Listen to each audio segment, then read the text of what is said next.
El rito de las cabezas cortadas en la cultura ibérica. La visita al Museo de Prehistoria de Valencia estaba centrada en el caso de la ritualidad de las cabezas cortadas de la cultura ibérica, especialmente en la zona de Cataluña. Vimos diferentes ejemplos arqueológicos y etnográficos de diversos museos, con una iconografía y recursos audiovisuales que ayudaban a entender el fenómeno de las cabezas cortadas. Primeramente observamos un mapamundi en el suelo que mostraba dónde se ha producido el fenómeno de las cabezas cortadas a lo largo de la historia en todo el mundo. El fenómeno de las cabezas cortadas es una práctica que aparece en la Edad del Hierro y no es específica de la cultura ibérica. Ha estado presente durante diferentes periodos y en distintas culturas de todo el mundo. Alrededor del mapamundi había también una serie de vitrinas colocadas en diferentes zonas del mapa del mundo con imitaciones de cabezas cortadas de varias culturas americanas, inca, nazca, mexica, azteca. Se mostraban distintas formas de ritualidad en torno a las cabezas cortadas. El fenómeno de las cabezas cortadas no es solo un tipo de creencia basada en una violencia militar ritualizada que consiste en cortar la cabeza del enemigo, sino que también puede ser una forma de culto a los ancestros y de mantener simbólicamente al difunto dentro del linaje. En este caso no se trata de un acto de barbarie sino de respeto a la persona que había sido fallecida. Vimos varios ejemplos en sentido ritual de veneración a los ancestros en Guinea Ecuatorial y otro ejemplo de acto ritual violento militar en Camerún. Posteriormente en la sala siguiente observamos que el fenómeno de las cabezas cortadas nació en la Edad de Hierro, y es característico de la zona central de Europa y sur de Francia, pero no es habitual en la península ibérica. No hay restos de cabezas cortadas en la zona valenciana. Los restos encontrados en la península ibérica del siglo III o IJAC son propios de los pueblos indiquetes y layetanos de la zona de la actual Gerona y Barcelona. Los yacimientos más importantes son los de Ullastret y el Puy Castellar. Ullastret era la capital de los indiquetes de unas 10 hectáreas de extensión. A principios del siglo XXI se hicieron estudios en Ullastret por geomagnetismo y se decidió excavar una zona concreta y se encontraron restos de cráneos de Ullastret bastante bien conservados en un edificio concreto. Estas cabezas enclavadas son trofeos de guerra asociados a la violencia y al ritual por parte de estos pueblos iberos. Los clavos tenían una longitud de unos centímetros. No eran clavos habituales, sino que eran específicos para ser clavados en las cabezas cortadas. Se han hecho muchos estudios antropológicos, de estroncio, de restauración, de TAC, de rayos X y al final se ha podido discernir, que una de las cabezas se trata de un hombre joven de unos 16-18 años que murió en la batalla y le cortaron la cabeza. Esa edad es el momento perfecto para ser un guerrero. La edad máxima de vida en la cultura ibérica no era elevada. Una persona con 40 años era una persona mayor. Los hombres morían en la batalla y las mujeres en el parto. También había otro cráneo de Ullastret de un individuo de unos 40 años. Vemos en la parte central una hendidura que indica que fue un guerrero que sobrevivió a un espadazo en la cabeza porque el cráneo está regenerado. El cráneo también tiene dos pequeños cortes que indican que una vez fallecido se le sacó la cabellera. Todos los cráneos encontrados en Ullastret son enclavados para ser vistos y pertenecen a hombres guerreros de una edad entre 16 y 45 años. No hay cráneos de mujeres.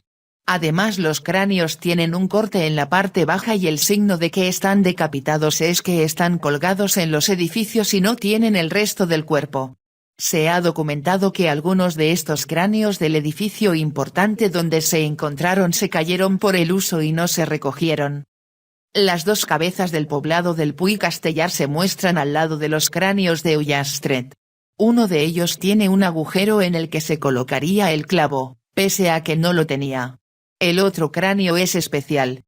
Tiene un clavo para ser expuesto en un lugar y está situado de forma más vertical que los clavos de los cráneos de Ullastret. Se considera que este cráneo posiblemente pertenezca a una mujer de unos 30 años dados los rasgos óseos. No implica que esta mujer fuese guerrera.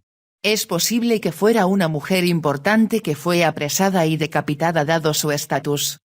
Para concluir esta sala vimos un mapa de Europa donde están representados los yacimientos donde encontraron cráneos humanos decapitados para ser mostrados. En la siguiente sala, pudimos ver una serie de cráneos grabados. La cuestión era saber si eran iberos, romanos o celtas. Para ello se hacen análisis científicos de los restos óseos para responder a esa pregunta. En este caso se intentó extraer ADN de los cráneos, pero no fue un procedimiento sencillo. Se obtuvo la parte del ADN mitocondrial. Se demostró que pertenecía a pobladores del noreste de la península ibérica. También se hizo un estudio de la alimentación por medio de isótopos de calcio, estroncio, etc. La conclusión es que comían cereal, carne y vegetales, pero no comían pescado ni marisco, por tanto vivían en el interior de la península. En la siguiente sala vimos el vaso de la danza de los guerreros del Tossal de Sant Miquel, que corresponde a Edeta, Liria. Es un vaso de cultura ibérica de aproximadamente el siglo III a.C. en adelante. En este caso no guarda relación con las cabezas cortadas. Lo que se pretende es demostrar cómo se representaban los íberos a sí mismos y observar las diferenciaciones de género. Debemos tener en cuenta que la mayoría de representaciones en los vasos ibéricos tiene una temática militar. Se trata de hombres con una túnica corta y un botín. Las mujeres nunca enseñaban las piernas porque llevaban una túnica larga. Llevaban en su mano una falcata y un escudo rectangular. También hay un hombre con una tuba que acompaña la danza tocando música. En otro lado tenemos una figura con vestido largo hasta los tobillos. Sería una mujer con la cabeza tapada tocando el viaulos, especie de oboe doble. También observamos dos caballos símbolo de riqueza, uno ensillado y desmontado y otro con un jinete empuñando una lanza. El vaso en su conjunto nos está mostrando una escena que cuenta una historia. Por otro lado, el ritual del tratamiento del cuerpo de los iberos para alcanzar el más allá es la incineración. Se quemaban pilas funerarias y ponían sus restos en las urnas. Se observan algunas inhumaciones, algunos restos enterrados, pero son escasos. Podemos destacar también el yacimiento del Rincón de Ademuz, Valencia, que es un poblado ibero que tiene restos de 6 personas que murieron de forma violenta en la calle. A continuación nos fijamos en cultura material que hacía referencia al mundo ritual de las cabezas cortadas. Vimos un monumento funerario de un yacimiento de la zona catalana en la zona del Alt Empordà, que está decorado con cabezas con un gesto sombrío, falto de vida. Es posible que represente a las cabezas cortadas de la cultura funeraria. Posteriormente vimos una imagen de un soldado íbero con escudo rectangular, su lanza, su espada recta más típica catalana no es una falcata, con la hebilla del cinturón, una túnica corta, unos botines, el casco de cuero con forro no metálico y una tira en el cuello que se identifica con el hombre. No pusieron una ibera porque está menos relacionado con el ritual funerario. Al lado había una vitrina donde había unos exvotos con representaciones de bronce en un santuario en una cueva. Se hicieron con la técnica de la cera perdida. Representan lo que cada uno pide a las divinidades. Hay una dama oferente, que está pidiendo, con rodetes, una túnica larga, tiene los rasgos marcados y lleva un collar. El siguiente parece que lleva trenzas o quizás sea un casco, pero la vestimenta es de hombre, porque lleva la túnica corta, la hebilla del cinturón. Puede ser un guerrero joven que lleva el pelo trenzado. El siguiente es un guerrero a caballo, con un escudo circular, y destaca la importancia del caballo. El próximo es un guerrero con falcata con atributos marcados. La última es una mujer con la cabeza cubierta y con vestido hasta los pies. Es un exvoto esquematizado pero se observan los atributos básicos de una mujer. Luego vimos una urna y vasos cerámicos donde hay representaciones de cabezas. Pueden estar haciendo alusión al fenómeno de las cabezas cortadas. Es una representación cerámica del Tossal de Sant Miquel, Edeta, que en principio no está en contacto con las cabezas cortadas. Hay un individuo con falcata, con un brazo que sostiene una cabeza hacia abajo que está goteando sangre. Se está representando una escena de cabezas cortadas que conocen que viene del norte. No significa que estos iberos sean los que realizan este ritual.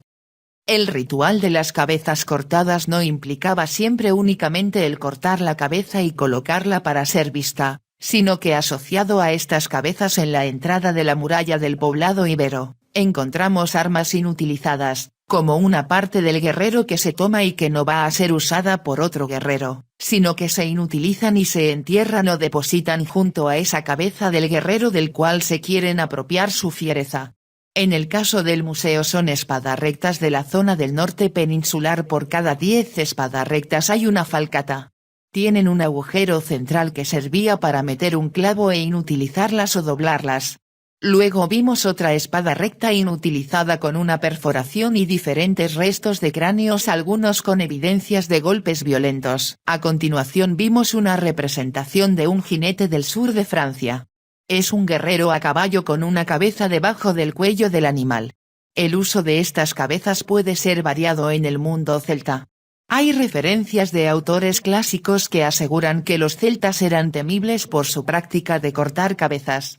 También dicen que conservaban las cabezas en aceite de cedro para conservarlas mejor. Luego vimos una escultura de una mano que sostenía una cabeza cortada. Es de nuevo la representación de esa violencia ritualizada no solo con los propios cráneos sino con los asociados en su representación. De Numancia tenemos una representación en la que se observan dos cabezas debajo de un caballo y que hacen alusión al ritual guerrero. También vimos un puñal inutilizado, y otras armas pasivas como el humbo de los escudos. Observamos el estudio de reconstrucción que realizaron a partir del cráneo ibero de unos 30 años mejor conservado y trataron de humanizarlo reconstruyéndole el rostro.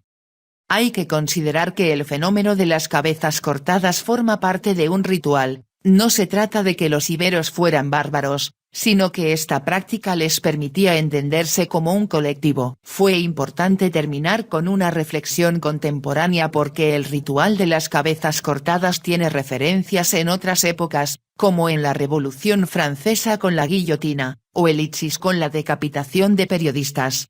Es una práctica violenta que se ha estandarizado en diversas zonas del mundo. Para los iberos este ritual estaba ligado al ambiente militar masculino como una práctica en su imaginario colectivo. Por último vimos imágenes de representaciones de cabezas cortadas en distintas épocas, Luis Sibby la guillotina, Perseo y la cabeza de Medusa, la recompensa de la bailarina, 1894, Salomé, 1900, el martirio de San Cugat, 1502-1507, Judith cortando la cabeza a Holofernes, 1640, rehén británico decapitado, la torre de cráneos de Djerba, cabezas cortadas por Dayax, John Bull, cabeza de Napoleón, Judith y Holofernes. Incluso en el cine hay representaciones de cabezas cortadas como en Vikingos, Juego de Tronos, Kill Bill, Breaking Bad, y Glander, Roma o Troya.